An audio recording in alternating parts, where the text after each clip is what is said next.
Buat aku jadi nggak habis pikir tuh gini, yang si pelaku pencurian motor ini dia itu pakai baju koko, pakai baju muslim. Nah itu yang jadi buat aku tuh apa ya, ilfil gitu loh. Kok bisa? About the motherfucking Porsche on.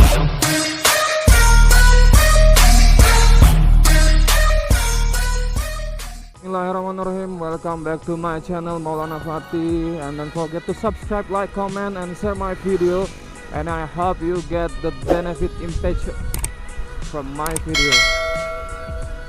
Ya sebelumnya kawan-kawan, aku mau ngucapin selamat menunaikan ibadah puasa buat kita semua, saudaraku yang seiman dimanapun kalian berada. Mudah-mudahan puasa tahun ini menjadi lebih semangat, menjadikan lebih berkah, walaupun sekarang kita dalam keadaan masa-masa yang cukup dibilang agak sulit ya, sulit ekonomi, tapi itu bukan menjadi halangan kita untuk lebih intens mendekatkan diri kepada sang ilahi ya. Nah apalagi sekarang ini kalau nggak salah nih puasa yang ke berapa nih ya, gue juga lupa sih. Udah lama juga nggak ngonten kan, pakai motovlog. Yang jelas ini lagi peringatan nuzul Quran, artinya malam sudah Ramadan ke-17 ya, perintah nuzul Quran. Dan kalau kita apa ya, flashback kembali tentang peringatan nuzul Quran, itu adalah perintah kita untuk membaca Al-Quran. Jadi Al-Quran itu bukan hanya sebagai apa ya, yang pasti itu adalah pedoman hidup kita, bro. Bukan hanya sekedar kertas, tapi itu adalah firman Allah, pedoman hidup kita. Apapun masalah kita dan solusinya semua ada dalam Al-Quran. Cuma masalahnya aku juga terkadang kalau lagi kebentur masalah nggak baca Quran. Nah, untungnya di setiap bulan Ramadan ada peringatan nuzul Quran, artinya oh iya, setiap kita ada masalah kita harus baca Al-Quran. Allah tuh nggak suruh kita malah nyelesain satu masalah, bro, karena di dalam Al-Quran perintah Allah itu cukuplah kamu sholat ya, sisanya biar aku yang selesain masalahmu. Itu ada tuh dalam firman Allah tuh, dalam Al-Quran. Nah, artinya apa? Perintah ini kan benar-benar sangat dianjurkan untuk kita semua. Ditambah lagi 10 malam terakhir adalah malam Lailatul Qadar, 10 malam yang istimewa. Bukan berarti 20 malam yang sebelumnya enggak istimewa. Banyak hadis yang mengatakan ibadah yang lebih getol di 10 malam terakhir itu. Mudah-mudahan doanya para kawan-kawan dijabah oleh Allah Subhanahu wa taala. Amin ya rabbal alamin. Tapi sayangnya di momentum peringatan nuzul Quran ini ada insiden yang benar-benar di luar dugaan sebenarnya. Jadi semalam habis tarawih lah, dilanjutkan dengan peringatan nuzul Quran. Jadi ada keponakan nih ya, kebetulan dia dari Medan, udah lama juga di Palembang. Kita nggak satu rumah ya, rumahnya itu di arah Kenten. Tiba-tiba dia yang WA, "Bang, gua lagi ada musibah nih." Terus gua baca, musibah apa nih ya kan. Pas gua lihat motornya hilang pas lagi tarawih. Astagfirullahaladzim. Terus aku balas sama dia, ya udah kamu istighfar dulu lah.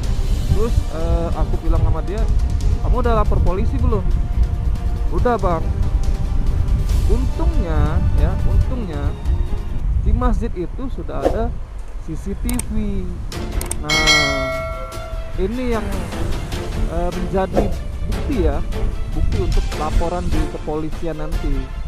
Lebih juga mudah untuk menangkap pelakunya. Yang aneh, tapi gini kawan, yang buat aku jadi nggak habis pikir tuh gini. yang si pelaku pencurian motor ini dia itu pakai baju koko, pakai baju muslim. Nah itu yang jadi buat aku tuh apa ya, ilfil gitu loh. Kok bisa-bisanya lo mau nyolong motor tapi pakai baju muslim. Nah itu yang jadi ini, yang jadi triggernya itu loh. Jadi nanti timbul apa, stigma dan paradigma orang-orang di luar sana, orang-orang awam. Oh ini tuh apa namanya, oh ini tuh watak dari orang muslim, nyolong motor. Belum lagi ada yang oknum Islamfobia, apa ya, yang Islamfobia, yang gak suka sama Islam, yang menyebut Islam itu radikal, teroris lah. Jadi kan orang-orang awam yang tadinya mau ke masjid jadi nggak berani. Nah ini terkadang yang bikin jadi masalah. Tetapi ada juga pepatah yang mengatakan bahwasanya setiap tindakan itu bukan hanya berawal dari niat, tapi juga ada kesempatan. Ya, mudah-mudahan ini kesempatan lo kawan untuk bisa merasakan dinginnya Hotel Prodeo lah. Ya, muka lo itu udah kerekam CCTV. Terus juga, wah pokoknya ntar biar pihak kepolisian lah kita serahkan kepada pihak yang berwajib ya untuk menyelesaikan masalah ini. Kita nggak boleh main hakim sendiri, walaupun dalam hati itu ada rasa ngedongkol, ngedumel ya. Karena negara ini negara hukum, kita harus taat hukum. Dan kita juga cukup untuk mengumpulkan barang-barang bukti lah. Rekaman CCTV juga ada. Dan motor itu platnya bukan plat Kota Palembang, tapi plat dari Medan, BK. Kalau tipe motornya tipe Matic Honda Beat. Terus yang jadi mungkin gini ya, aku coba untuk flashback lagi. Apa ya, kok bisa-bisanya pada saat lagi tarawih gitu kan, orang lagi husuk beribadah, komunikasi dengan Allah, lu nyolong motor gitu. Nggak ada waktu yang lain apa? Waktu orang lagi tidur apa? Ya gua tahu lah, walaupun sekarang keadaan ekonomi ini lagi acau balau, rumit ya. Tapi nggak gitu juga bro cari makan bro. Masih banyak cara yang lain.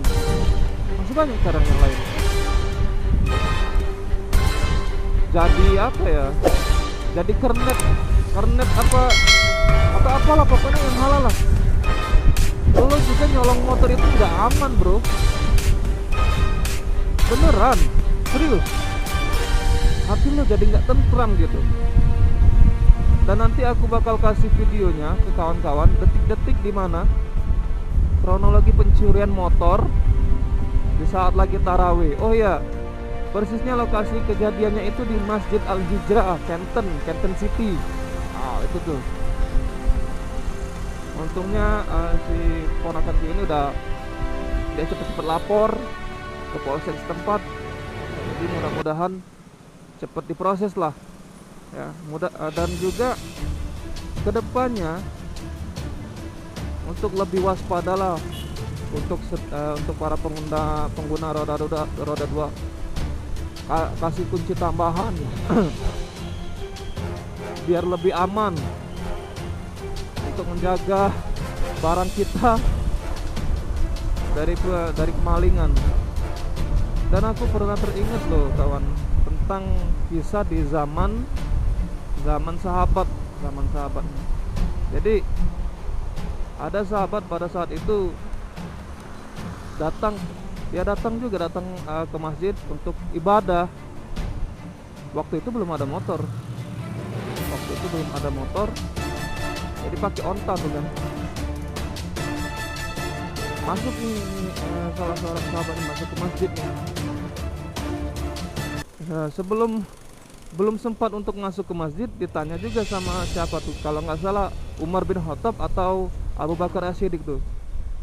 Terus ditanya, kamu kesini naik apa? Saya naik onta ya sahabat. Onta kamu di mana? Ada di depan. Terus sahabat Umar ini bilang, sahabat Umar ini bilang ya kamu harus ontanya itu kamu kibetin dulu di apa, pakai tali ke tiang biar nggak dicolong orang.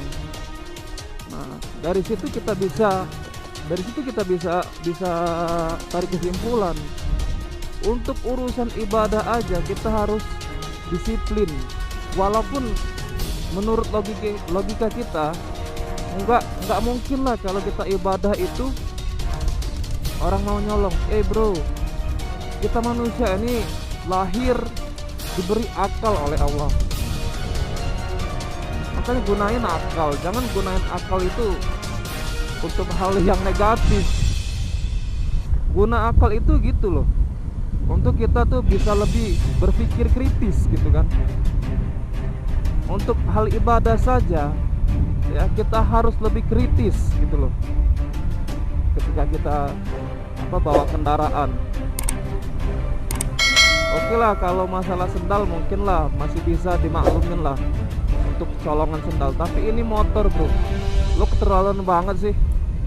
Yang jelas muka lo udah kerekam kawan, dan selamat menikmati sanksi hukum atas perbuatan lo sendiri.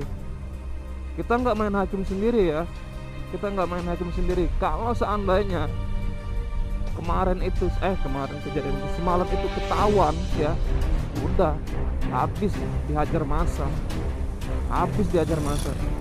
Alhamdulillahnya sekarang setiap masjid itu udah ada CCTV bro. Pasti di setiap tempat ibadah yang lain juga, bukan hanya di masjid ya, di tempat ibadah yang lain kayak gereja atau kelenteng, kuil itu pasti ada CCTV. Di tempat umum pun juga ada CCTV, di simpang lampu merah pun ada CCTV. Jadi kita tuh setiap gerak gerik kita itu ketahuan, udah pasti ketahuan, nggak bisa kemana-mana lagi. Ini sudah zamannya digital, ada yang nggak ketahuan, tinggal di hutan lah, nggak ada yang mau pasang CCTV di situ. Jadi itu kawan ya, buat peringatan kita semua, khususnya kita sebagai pengguna roda 2. Kalau parkir usahain yang terjangkau oleh mata. Yang kedua, tambahkan kunci pengaman pada motor kita.